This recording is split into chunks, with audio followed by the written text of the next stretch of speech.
some of those concern inquiries that you might be getting, or maybe you're the inquiring mind yourself. Maybe you have something going on in your oak forest that doesn't have a good explanation and you're looking for. So let's see what we can do.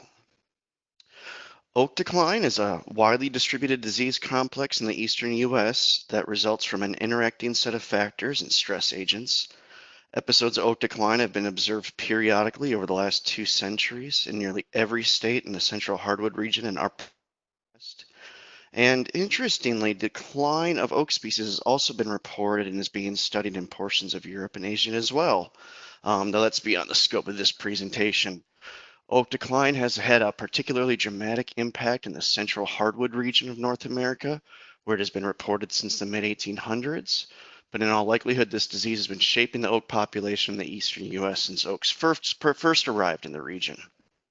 Reports of significant decline events can be found in historical literature dating back to the 18th century, but it wasn't until the mid-1980s that technology and consistent data collection protocols enabled continuous and long-term monitoring of oak forests that was able to better describe the impacts of oak decline.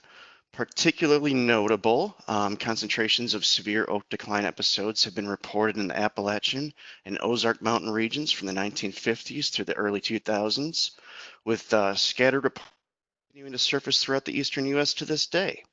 These are the same regions predicted to be at most at risk for the disease in coming decades, as you can see from the risk map here on the right. While the introduction of destructive, non-native invasive organisms have and continue to have significant impacts on forest health, oak decline itself mainly results from native stress factors that have been acting on the landscape for many, many years.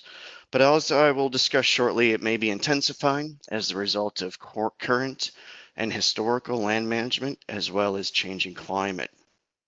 Oak decline is a stress-mediated disease complex that results from the interactions of often physiologically mature trees with biotic and abiotic stressors that alter hydrate physiology, and they can be exacerbated by opportunistic fungal pathogens and secondary insects. Decline, which initially manifests itself in reduced radial growth and progressive crown dieback, generally occurs over several years, but it may take decades for a tree to fully succumb. Occurrences and patterns of oak decline vary from an individual shade or street tree in the urban landscape, like you see in the upper left, to a few scattered trees and stands that have diverse species composition and age structure, to the extreme, where you have areas covering thousands of acres and with more uniform composition of highly susceptible, physiologically mature oak species. When speaking about declines, I am well aware that there are a preponderance of declines, decline diseases, and decline complexes in the forest health arena. It is, some argue, a term that is used too often and too loosely when we don't fully understand the fundamentals at work. However, keep in mind that by definition, diseases are the result of interactions of pathogens with their host under specific environmental conditions. The disease triangle, if you remember your pathology classes. Diseases are interactions, and when the interactions are as complex and as varied as they are when we speak of oak decline, the term decline or disease complex is often the most precise way we can frame the issue. Understanding complex spatial and temporal patterns of tree death and forest die-off events requires detailed knowledge of the endogenous or exogenous physiological drivers of individual tree decline and mortality. What are the external influences? What are the internal influences? However, the precise mechanisms underlying tree survival and mortality during decline events remain poorly understood despite decades of research on this issue within the fields of forestry, pathology, entomology, ecology, and physiology, just to name a few. Part of the challenge is that tree mortality involves multiple interacting factors, ranging from particular sequences of landscape-level climate stress or complicated stand life histories, to highly individual genetically or environmentally regulated responses to insect, disease, water deficits, and a host of other stressors. There are a lot of moving parts, and the parts are not always the same from one decline episode to another. And while the end result is often the same, dead trees, the etiologies, the disease can vary greatly. There's no single box that fits every declining oak tree. The The challenge posed by this is evident in the numerous attempts made over the last 40 years to confidently predict patterns of regional die-off events, to predict the survival or the death of individuals within the same stand, or to develop risk models that may aid in restoration efforts. Also in producing viable and effective management recommendations to preserve oak forest community types. Unfortunately, if all these efforts have demonstrated anything, it's that we currently lack the ability to reliably predict mortality and die-off of oaks and their associated forest types with our limited knowledge of what are often highly specific combinations of climatic events and their complex interactions with biotic stressors and specific site conditions.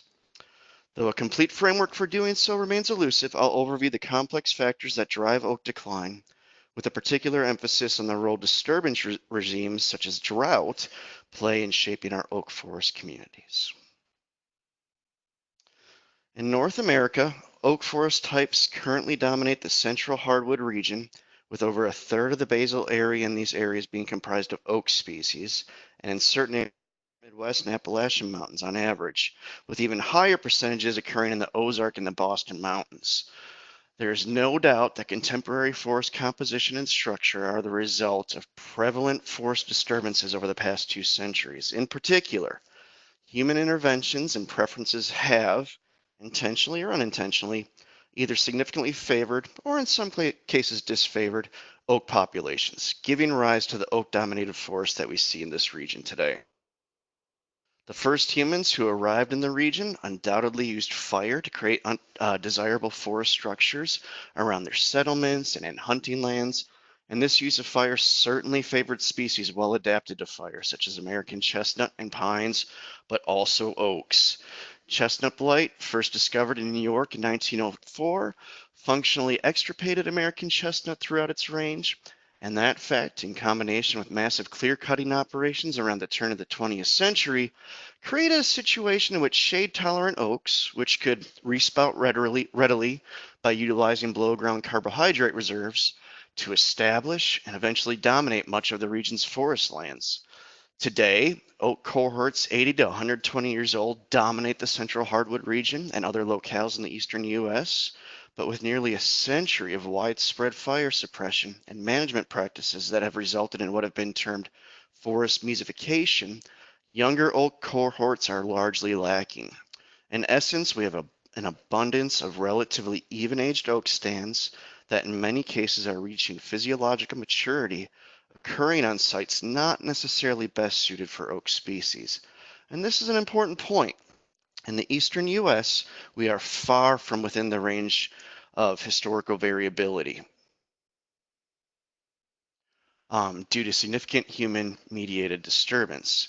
These unnatural forests are undoubtedly still in the process of recovering from human interventions and exotic organism invasions of the last few hundred years. Oak decline may be a prime example of long-term ecosystem response to these disturbances playing out right in front of us in our lifetimes, which is unfortunate considering that today our oak resources have become incredibly important for timber, recreation, wildlife habitat, and other ecosystem services.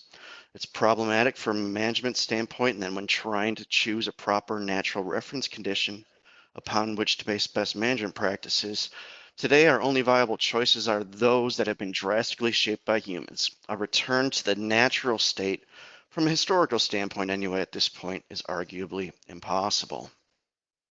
Which brings us to the observations of episodic oak mortality, or oak decline as we call it. Oak decline, as I mentioned, is a stress-mediated disease that results from 3 groups of interacting stress factors. This is a framework that was originally proposed by Sinclair in the 1960s and expanded upon by Mannion in the 1980s, a framework that we still use today. Those 3 sets of factors are the predisposing factors, the inciting factors, and the contributing factors. Now, the individual stress agents in each group that combine to result in a specific oak decline episode can vary widely, but it's the interaction between these groups of factors that has come to define what we call the oak decline concept. The first group is the long-term historical predisposing factors that act to reduce health and resiliency of trees to biotic or abiotic stresses. Among these are the edaphic conditions such as soil depth and texture. Those sites typically thought of as predisposing would be, for example, xeric sites with coarse soil textures, shallow or restricted soils with significant hard pans or shallow bedrock, or sites with chronic nutrient deficiency issues, sites with low site indices. Also consider topographic predisposing factors such as slope and aspect, typically south or west facing slopes, ridge tops, upper slopes that tend to be drier and more water limiting. Physiological age is often a very important predisposing factor, in that there comes a time in the life of a tree, and it varies by species, at which critical levels of water transport and translocation efficiencies, growth regulator balance, and balance between photosynthesis and respiration are exceeded, leading to natural senescence, what we might call old age. And finally, we must consider stand histories. Stresses that may have affected individuals in a stand many decades ago can have lasting impacts to tree health and predispose them to attack many years later. Think about stocking levels and competition, factors that are critical in tree growth patterns and resource allocation that ultimately play a role in determining crown structure, root to leaf area ratio, and the ability to effectively compete for limited resources down the road, especially when those resources become limiting. All these predisposing factors can push oaks to the edge of the proverbial cliff, but without additional stressors, they have a negligible effect on what we would visually assess as a healthy tree. The second group is comprised of the inciting factors associated with the initiation of decline and the early onset of non-specific symptoms such as depletion of carbohydrate reserves, reduced growth and dieback. Factors in this group include prolonged or severe droughts, which I will go into a little bit more in depth shortly, early season defoliation by some species of herbivorous insects, and late spring frosts. These factors nudge trees already predisposed to poor health and a lack of resiliency off that proverbial cliff and put the trees into a downward spiral of decline that begins to manifest itself outwardly in symptoms. As opposed to predisposing factors, inciting factors tend to be short-term, single events, discrete stressors. Early season injury to foliage, which oaks produce through the allocation of stored energy reserves from the previous year, can be particularly impactful. So a poorly timed wind or hailstorm in early spring or a late spring frost can overnight put a significant strain on a tree's carbon balance. For those of you in the northeastern U.S., you have likely seen the impact that early season defoliation by gypsy moth has had. For those of you on the edge of the generally infested area, gypsy moth will undoubtedly at some point become a major cause for concern as an inciting factor for, in particular, our large physiologically mature oaks, with repeated defoliations in consecutive years having devastating consequences over time. For example, as you see here in photographs from Roanoke County, Virginia, after several consecutive early season defoliations by gypsy moth, can have very, very significant impacts. Also, for the urban forestry community out there, I should point out that construction injury and other stresses such as soil compaction and grade changes associated with development at the urban interface are also frequently major inciting factors associated with oak decline. The third group of factors that contribute to oak decline is comprised of contributing factors that are capable of bringing about the demise of these downward spiraling trees. These are biotic agents such as insects or pathogens that are well adapted to exploit weakened trees and are frequently implicated as the cause of mortality due to their presence and abundance at the time of death. Under normal circumstances, however, these organisms would pose little or no threat to a healthy, resilient tree not predisposed and already weakened by inciting or predisposed factors.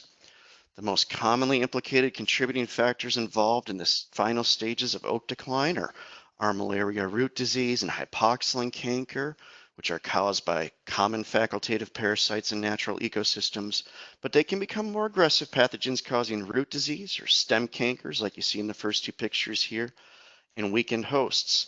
Two-line chestnut borer and the red oak borer are two insects which also play a similar role in the ultimate demise of weakened trees by creating galleries in the inner bark and effectively girdling their hosts. The red oak borer, for example, was implicated in a major oak decline event in the Ozarks back in the late 90s through the early 2000s, in which this normally secondary insect was able to reach outbreak levels with a population that exploded on a highly predisposed oak population. Also, I should mention bacterial leaf scorch, which, while normally not considered to be an issue in forested ecosystems, can be a major contributing factor in urban areas and in open oak plantings, and seems to be an ever-increasing issue on susceptible species, often resulting in mortality after several years. So if we're sticking with our cliff analogy, these contributing organisms sort of cut the safety line of our falling trees, already pushed off the cliff, and they come in and kind of kick that carcass down to make sure the job is done. Here's a picture of red oak borer and symptoms of bacterial leaf scorch, which I should have mentioned earlier. The earliest above ground symptoms of oak decline is dieback of the live crown, beginning with the outer twigs and branches. This can sometimes occur during the growing season, leaving dead foliage attached, but more commonly, the dieback is going to occur during the dormant period with effective limbs failing to refoliate the following spring. Relatively slow, progressive dieback downward and inward into the crown, eventually involving larger limbs and male leaders, occurs over several years or even decades and is a distinctive symptom of oak decline. Foliage may appear stunted, thinned, or chlorotic, but more often it takes on a scorched appearance that is similar to drought symptoms, can also be easily confused with diseases like oak wilt or bacterial leaf scorch, but the underlying causal mechanism for scorched leaves is very similar in these cases, which is water stress. Crown dieback is accompanied by similar dieback in the root system and reduced secondary growth. Often the death of twigs and branches in the crown can trigger the production of epicormic sprouts along the larger limbs and main stem. While trees can recover when inciting or contributing factors are alleviated and conditions improve, trees that experience decline that affects about more than a third of the live crown are generally not going to be able to recover and will eventually die. Oak decline is most often confused with oak wilt, but keep in mind that oak wilt, which is caused by a vascular fungal pathogen, is generally going to kill susceptible oak species in the red oak group within a year or less, whereas oak decline is more of a chronic issue that will occur over many years in the same species. The two issues can be a little more difficult to distinguish in white oaks and in bur oak, where oak wilt progresses a little more slowly. The same with bacterial leaf scorch, and often laboratory diagnosis is the only way to confirm the presence of those pathogens and distinguish between those diseases and progressive oak decline. Species in the red oak group, erythromelanus, such as black oak, scarlet oak, northern red oak, southern red oak, northern pin oak, black oak, and blackjack oak, are more susceptible to decline-induced mortality than our species of the white oak group, which includes white oak, chestnut oak, chinkapin, bur oak, and post oak. However, significant decline events have been observed in all oak species. Generally, the red oaks are a shorter-lived species, and in the forests of the eastern U.S., many of our red oaks are reaching physiological maturity and are therefore more predisposed than the longer-lived white oak species. White oaks are generally more drought tolerant and capable of coping with short-term or moderate severity droughts a little bit better than our red oaks, but that does not make them immune from decline either.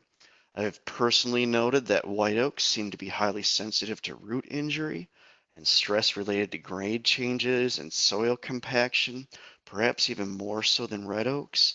And unfortunately, it's the white oaks that are often hit hardest in construction areas and around new developments. I'd like to take a little time now and focus on drought, which I feel is increasingly becoming a driver of oak decline and the overall decline of oak composition in the forest in the eastern U.S. For many of us, it's a timely topic considering the abnormally dry fall we've had across much of the eastern U.S. And I've been getting an increased number of reports associated with drought conditions in my area, everything ranging from early fall color change or people worried about lack of good fall colors this year, to increased incidence and severity of anthracnose diseases, bacterial leaf scorch, oak decline, and related mortality. The role of drought, or from a plant standpoint, physiological water stress, and the oak decline complex cannot be understated. While the role and interaction of oak decline stressors can vary considerably, drought unquestionably plays a large or predominant role in the majority of cases, and for good reason. Water is essential for life. It's a process defined by energy flow through a system which transforms that energy to organize and self-replicate. In plants, that energy flow and transformation is achieved by three essential physiological processes: photosynthesis, respiration, and translocation. Respiration is essential to all life and is the primary mechanism by which organisms fuel their life processes or their metabolism through chemical energy transformation. Respiration in plants is directly fueled by photosynthesis, the conversion of solar energy into carbohydrates, and translocation allows photosynthesis and respiration to function properly in highly complex and organized biological systems like trees.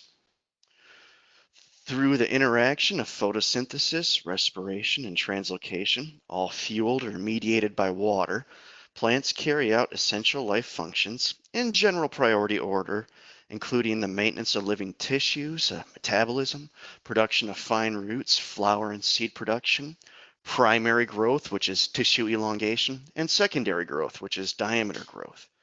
When the three essential physiological processes, photosynthesis, respiration, and translocation, are inhibited through depletion, say for instance a lack of water during drought, dysfunction, say for instance a reduced root system that's not capable of supplying adequate water to a large live crown, or disruption, for instance by some of the secondary contributing organisms we just discussed, such as two-line chestnut borer or armillaria. These life functions are progressively reduced until at last respiration ceases. So why do trees die? Well, their death follows a reverse chronological sequence. Trees die because respiration terminates. Respiration terminates because carbohydrate production ceases and stored carbohydrates are exhausted. Carbohydrate production ceases because photosynthesis discontinues. And photosynthesis discontinues because translocation of factors necessary for photosynthesis, most notably water, are interrupted or obstructed. At the center of it all often lies the most limiting resource, water. In the last decade and a half, researchers have built upon the original decline framework of predisposition, incitement, and contributing factors to postulate three mutually non-exclusive mechanisms by which drought in particular can lead to individual tree or even broad-scale forest decline and mortality. The first mechanism, extreme drought and heat, can kill trees through cavitation of water columns in the xylem. Remember that the movement of water through the xylem is achieved via the process of transpiration. The loss of water from the foliage to the atmosphere creates a negative pressure or a suction on the water column that pulls water upward from the soil through the roots and stem up to the leaves. If the water becomes too limiting, the negative pressure on that water column in the xylem vessels can become too great, and the water column can snap, forming an embolism like you see here. It's a little air bubble in the xylem vessels. This is very bad for plants because if enough embolisms occur, water conduction ceases and the tree will wilt and die rapidly. The second mechanism, protracted water stress, drives plant carbon deficits and metabolic limitations that lead to carbon starvation and reduced ability to defend against attack by biotic agents.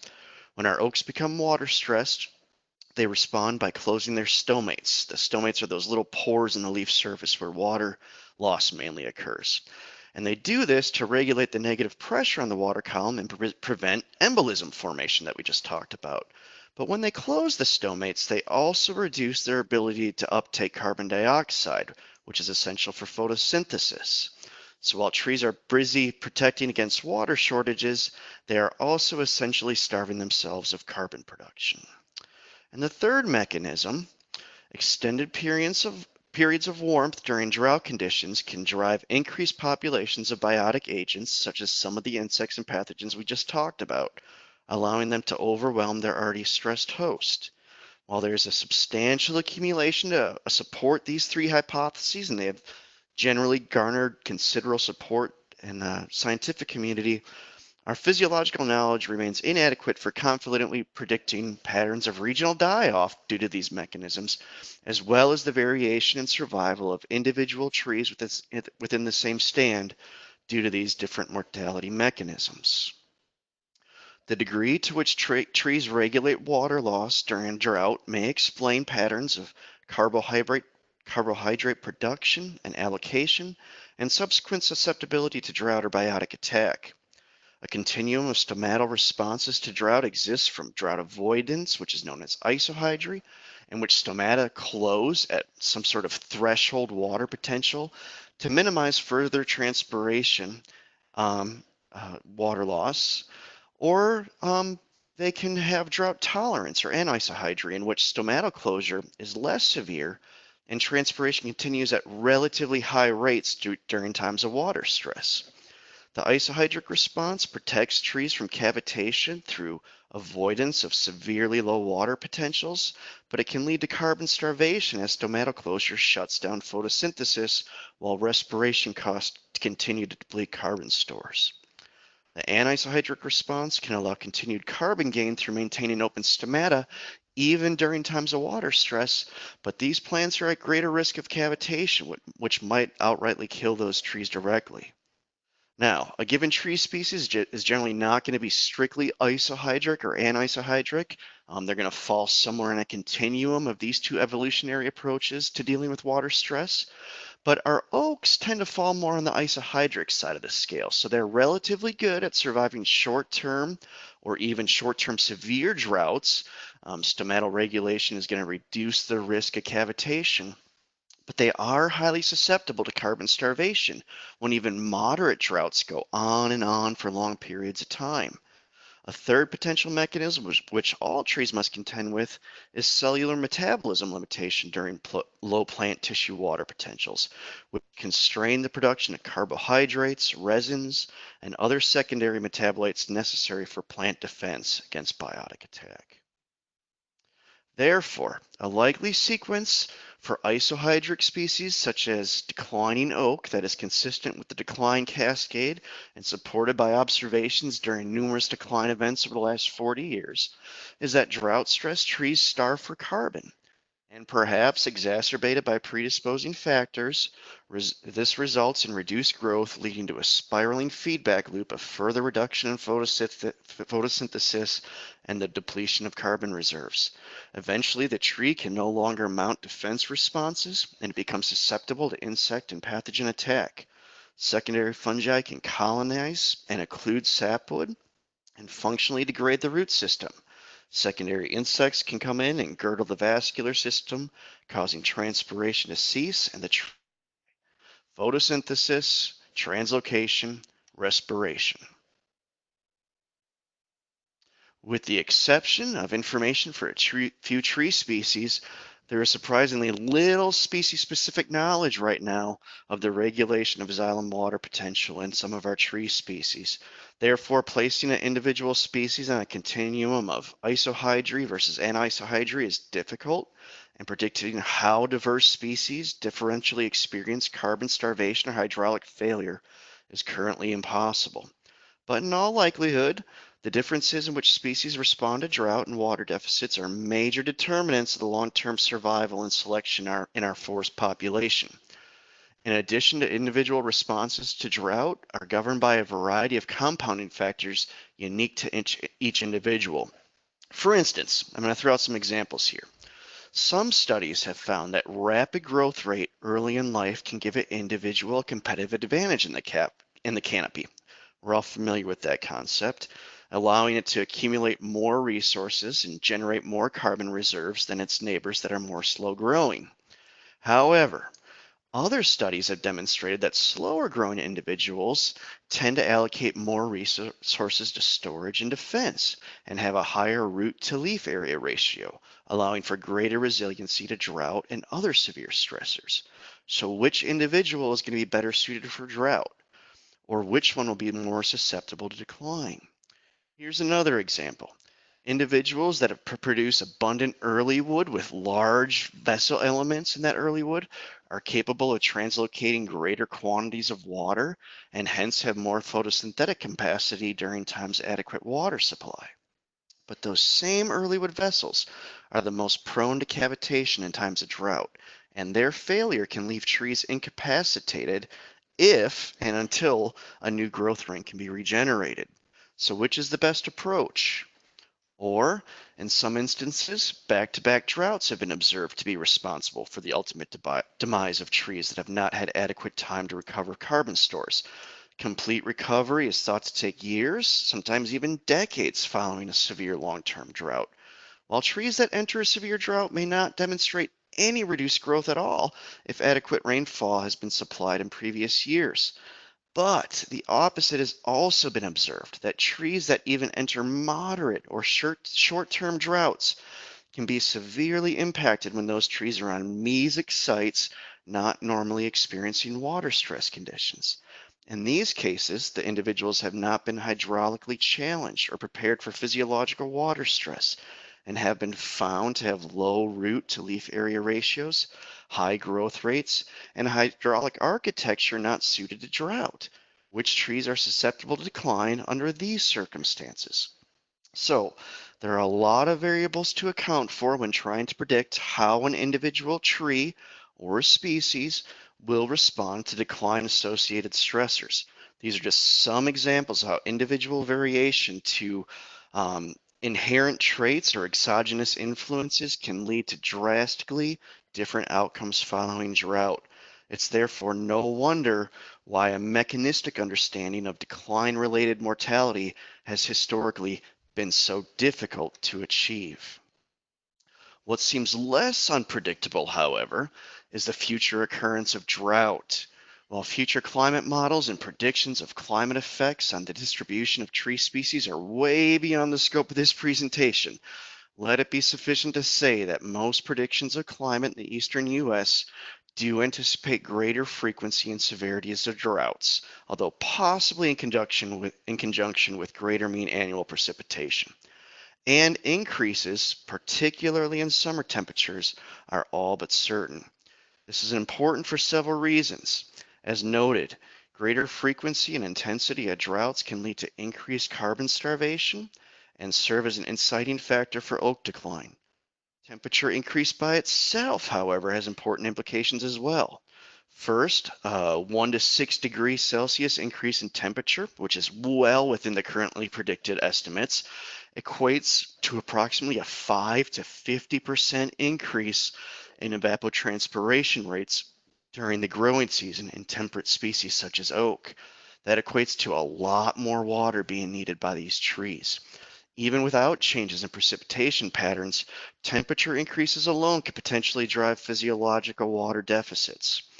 In addition, warming temperatures also have direct effects on insect population dynamics, not only because of weakened host plants, but because of accelerated insect development and high rates of reproduction and winter survival, all increasing infestation pressure by insects or diseases.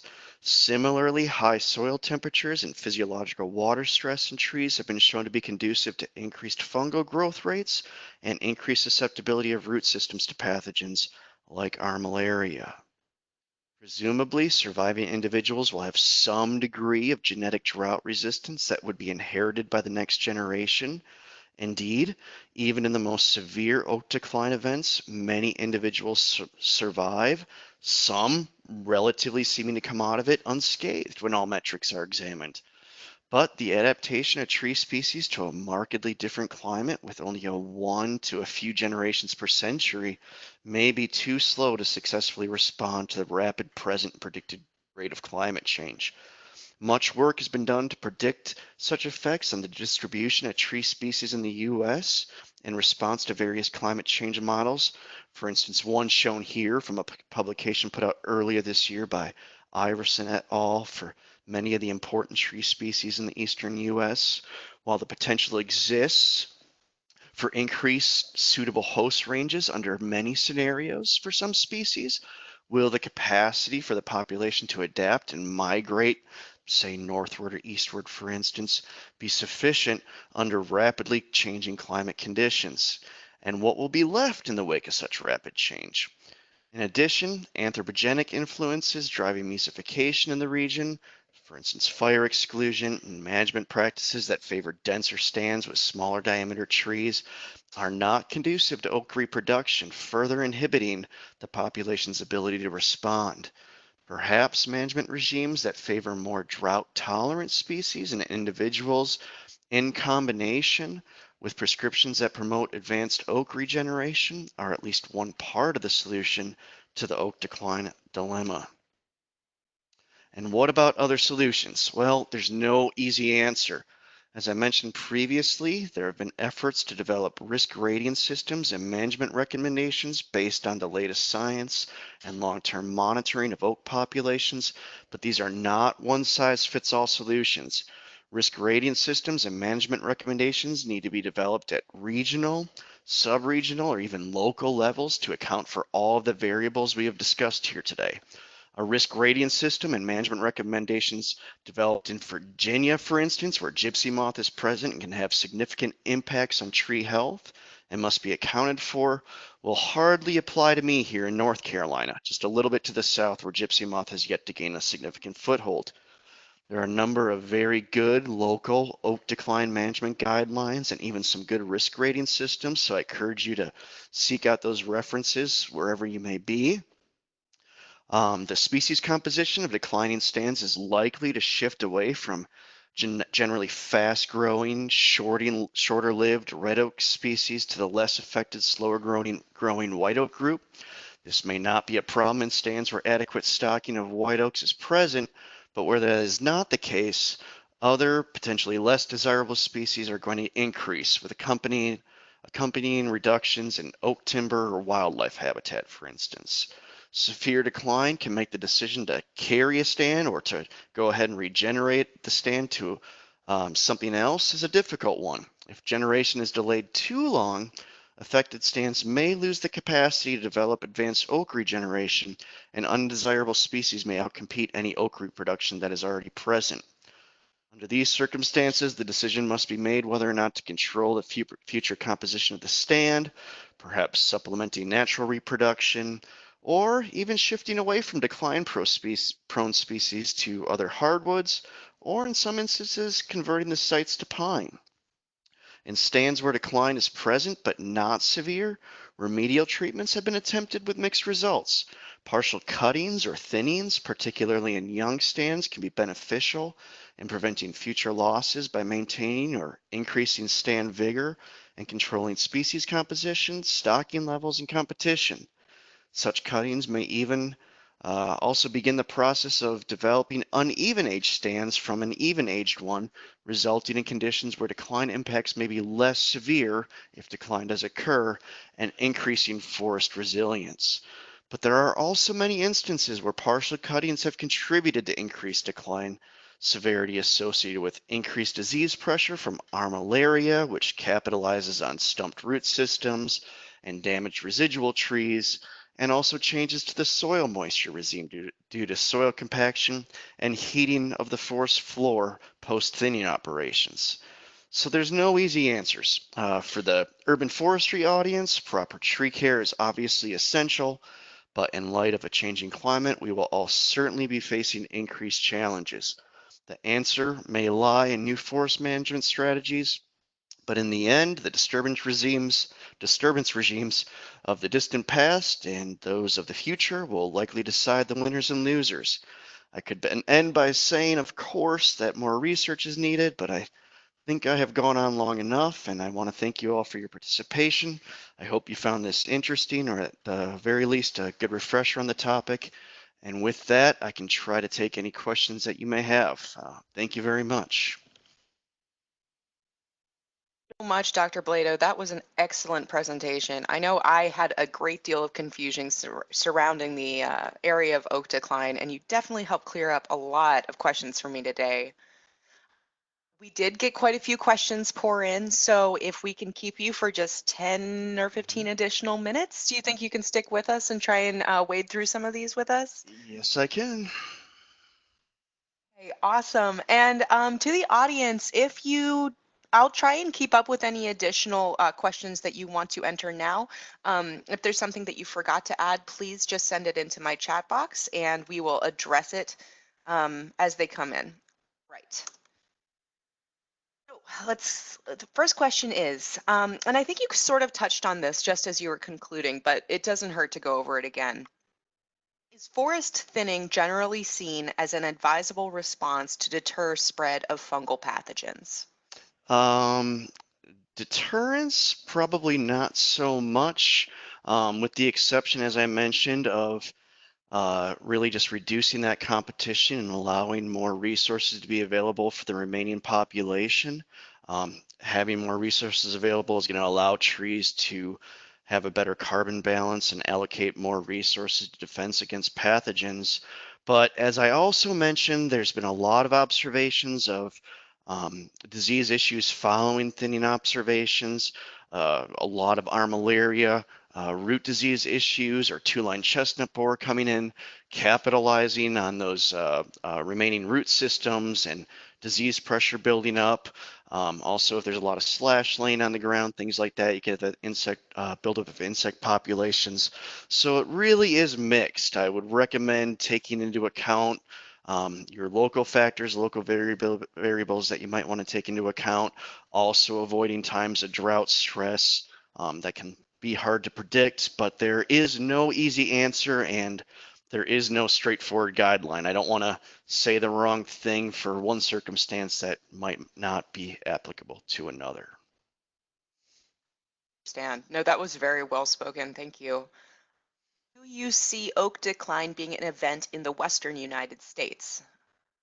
I know that there are some oak decline issues, but I'm not very familiar with what is going on in the Western U.S., so I'm not gonna pretend to speak to that too much. Oak makes up a much smaller percentage of our forest component in the Western U.S.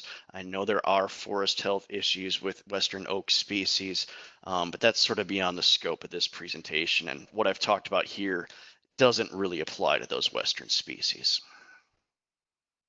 That's a good point to point out. I really appreciate, I see so many different states being represented here that are outside of the southeastern US, and we are thrilled to have you. You know. Do have very specific questions for your region going forward, I encourage you, just reach out. Like it can be as simple as reaching out to your local extension service, the closest university to you. That is their job, is to help out landowners or people who are just curious about this kind of thing. Or you can always Google the Forest Service and check out your local state forester as well. They'll be able to give you more regionally specific advice. But I did want to thank all Yeah. of you for attending. Yeah, and hopefully my email's displayed on this screen right now. If you want your local FHP contact and you want more information about what's going on in your region, you can shoot me an email and I'll get you in touch with the best person to talk to about that. Is sudden oak death the same as oak decline? No, sudden oak death is not the same as oak decline. Sudden oak death is only right now, it's only occurring on the west coast of the United States, so far outside of the scope of what I talked about here today. Sudden oak death has not been a component of the oak decline complex here in the eastern U.S., and hopefully that stays the same in the future. Sudden oak death is caused by one specific pathogen, Phytophthora ramorum. It's not a disease complex like oak decline is, and so that is a primary pathogen that is killing trees in the western U.S., but that's completely different than oak decline in the eastern U.S. And thank you. I was actually embarrassingly wondering that myself, so that's really good to know. Common question. Yep. Good, good. The beginning slides mentioned that this is more of a clarification.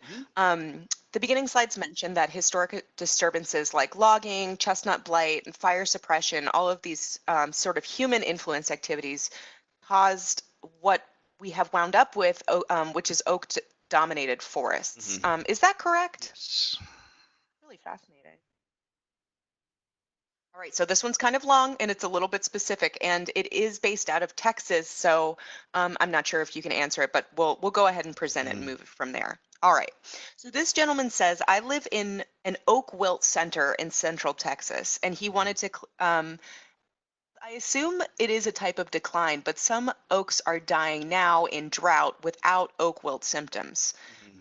Have hypoxylon or other oaks, but other oaks seem to be declining with no obvious external signs at all.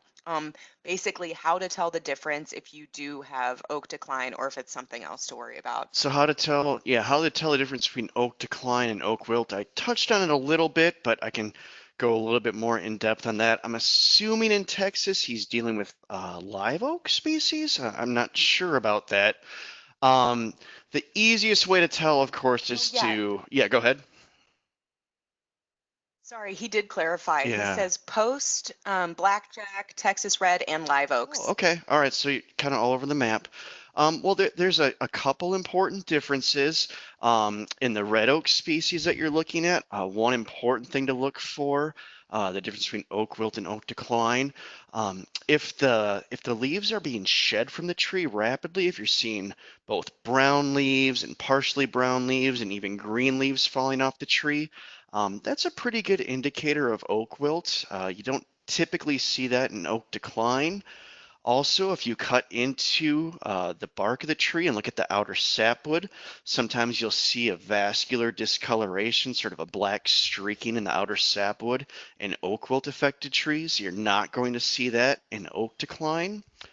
Um, Aside from that, trying to get a laboratory analysis they can test for oak wilt specifically that's caused by one specific fungal pathogen, whereas you're not going to be tested positive for that with oak decline. So those are some of the key things to look for.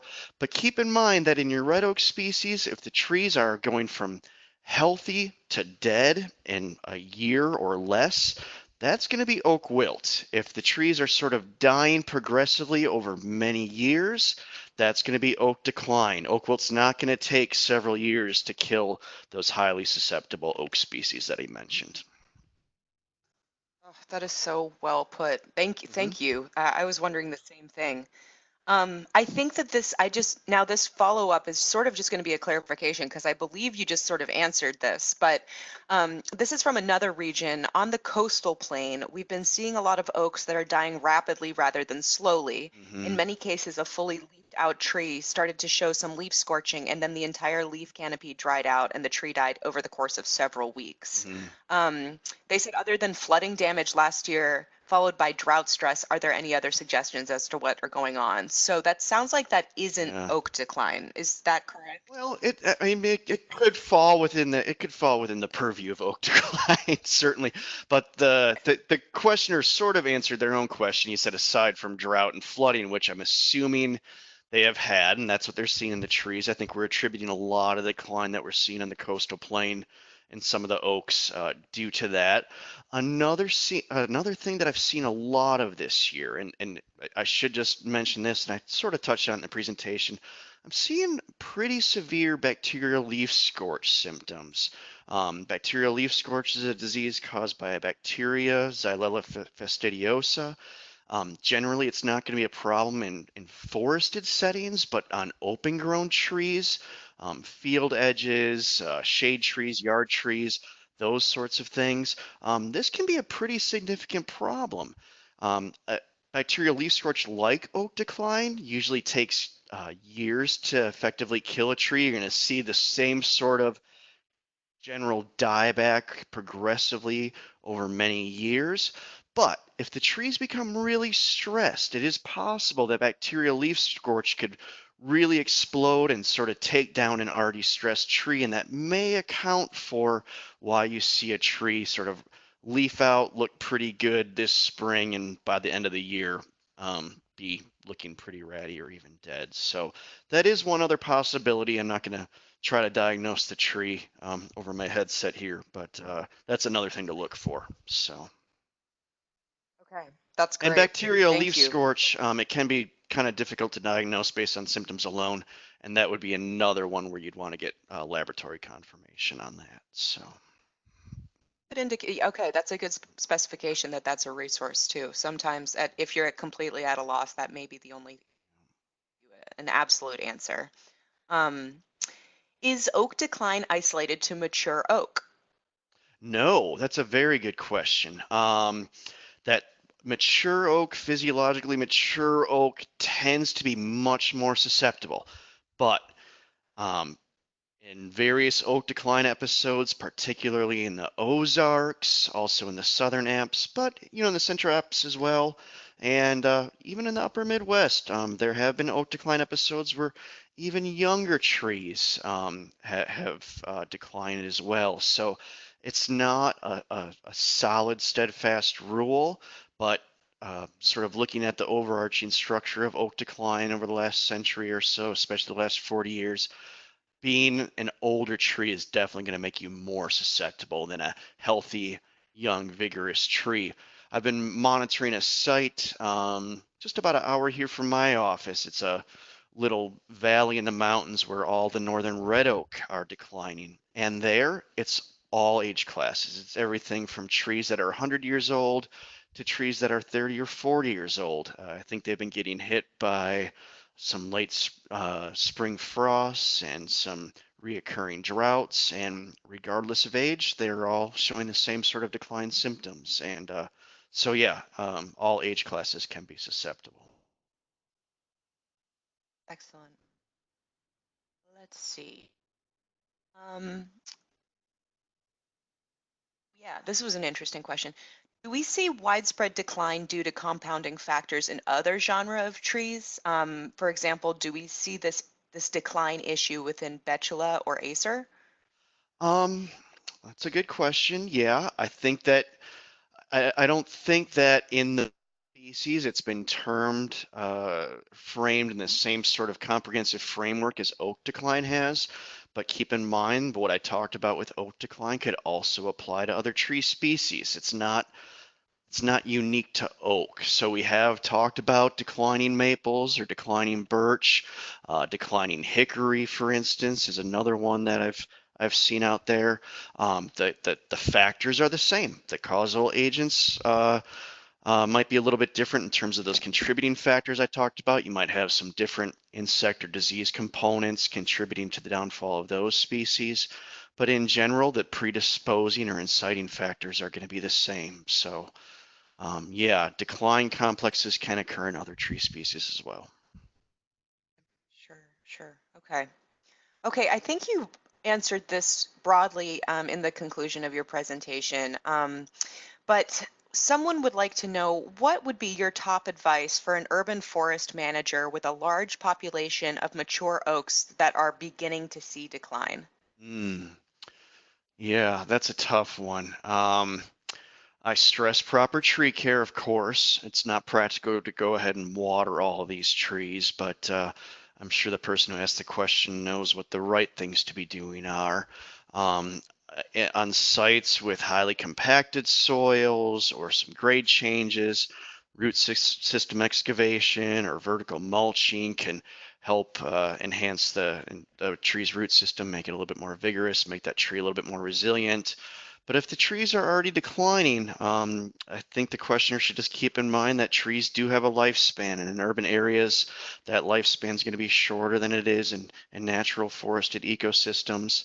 And I always advise to plan ahead. Start looking at those trees that are declining now, and start scheduling removals and replacing those trees ahead of time while you have the time to do that. So I Said, know yeah. that's probably not the most helpful advice, but it's a tough situation.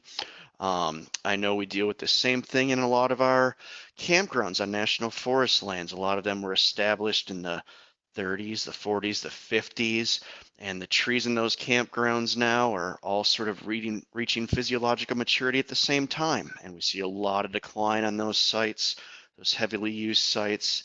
And it is a difficult issue to deal with. How do you manage those sites and maintain a natural forest setting in a place like a campground where you want to retain trees, but you're getting to the point where the trees are aging out? It's a difficult issue and one that a lot of people are dealing.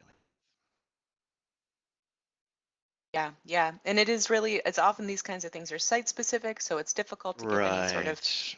specific advice unless you do a survey of the area. Yeah. But those are all really important things to remember. I often forget that trees just generally do have a lifespan, and sometimes like no amount of preventative treatment can Right. get around that issue of just Yeah. mortality. But Yeah. well said. Okay, guys, we only have time for, I would say, about one or two more. So if I didn't get to yours, I am sincerely sorry. But you can reach out to either Dr. Blaedow or myself on our emails, and we'll try and get you responses that you need if there are any specific questions that weren't yet addressed. Let's see.